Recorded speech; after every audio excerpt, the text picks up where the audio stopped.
नाज़रीन आदाब, मैं हूं खालिद शहबाज। आप देख रहे हैं गवाह न्यूज़। उत्तर प्रदेश असेंबली इंतखाबात में क्या मजलिस को हिस्सा लेना चाहिए? ये सवाल इन दिनों न सिर्फ उत्तर प्रदेश बल्कि पूरे हिंदुस्तान के अवाम में मौज़ूए बहस है।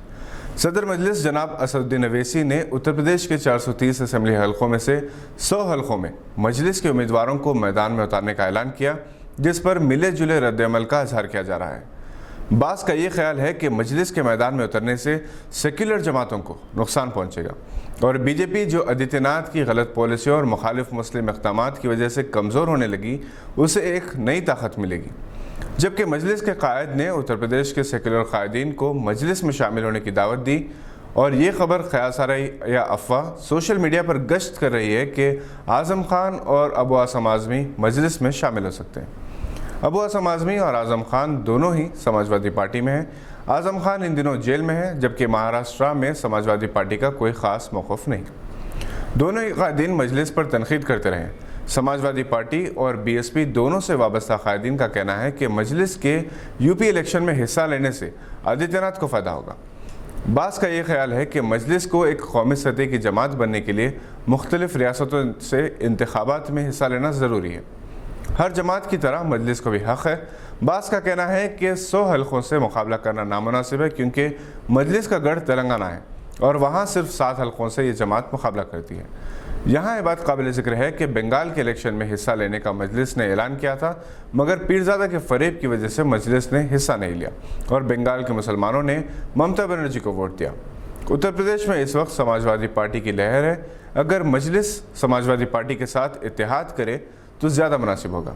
उत्तर प्रदेश के बाज़ अवाम का ये ख्याल है कि मजलिस मुल्क बिलखुसूस मुसलमानों की इज्तिमाई मफाद की खातिर कोई ऐसा फ़ैसला करेगी जिससे इसका भरम भी रह जाए और अवाम के बाज़ गोशों में पाई जाने वाली बदगुमानियाँ भी दूर हो जाएँ।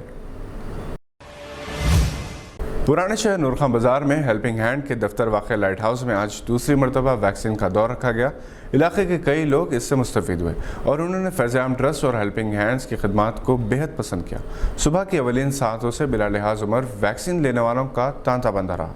इन दोनों इदारों की तरफ से कोरोना के मरीजों के लिए या इनके अफराद ख़ानदान के लिए एक हेल्पलाइन भी शुरू की गई थी, जिसके तहत कोई भी मरीज़ 24 घंटे फ़ोन के ज़रिए डॉक्टर से मशवरा कर सकते हैं। दवाओं की फ़राहमी और ऑक्सीजन कॉन्सनट्रेटर्स फराहम किए गए। इन सब के बावजूद लोगों में वैक्सीन के ताल्लुक से बहुत ही मनफी नज़रिया पाया जाता था और आज खुसूसियत के साथ जिस तरह से लाइट हाउस पर आवाम का हजूम नज़र आया, इससे अंदाज़ा होता है कि आवाम के जहनों से यह खौफ दूर हो चुका है। बल्कि लोगों का इसरार था कि मज़ीद वैक्सीन का इंतज़ाम नागुज़ीर है। फैज़-ए-आम ट्रस्ट और हेल्पिंग हैंड भी कोशिश में है कि अगर मज़ीद वैक्सीन का इंतज़ाम हो सकता है तो वे इस खिदमत के लिए हमेशा तैयार हैं। दोनों इदारों ने मेडिकल हॉस्पिटल का शुक्रिया अदा किया और तमाम बहीखाओं, अतिया दहिंदगान और वॉलंटियर्स का भी शुक्रिया अदा किया, जिसकी वजह से वैक्सीन का यह दूसरा दौर भी बहुत कामयाबी से हमकिनार हुआ। गांधी हॉस्पिटल के एक डॉक्टर अहमद अब्दुल क़दीर ने ब्लैक फंगस के 100 से ज़ायद मरीजों का ऑपरेशन किया था। गुज़िश्ता दिनों ऑपरेशन थिएटर में बेहोश होकर गिर गए थे और वो खुद कोरोना से मुतासर हो गए। इनकी सेहतयाबी के लिए दुआ की अपील की गई है। सानिया मिर्ज़ा, जो एक मां के रूप में लगभग 4 साल बाद विंबलडन वापस हुई हैं, अपने विमेंस डबल्स के पहले मैच में शानदार कामयाबी हासिल की। ये इनकी 101वीं कामयाबी है। 2018 में जब वो विंबलडन में आई थी तो वो अकेली थी, मगर अब वो अजहान की मां है। इस वक्त सानिया मिर्ज़ा अपनी फैमिली के साथ लंदन में है। यहाँ ये बात काबिल ज़िक्र है कि वो दूसरी हिंदुस्तानी खातून खिलाड़ी हैं जो चौथी बार ओलंपिक्स में हिस्सा ली। ये थी आज की चंद अहम खबरों पर नज़र। अगर आपने अभी तक इस चैनल को सब्सक्राइब नहीं किया तो इसे लाइक और सब्सक्राइब ज़रूर करें। हम फिर हाजिर होंगे ऐसी कुछ खबरें लेकर। देखते रहिए गवाह।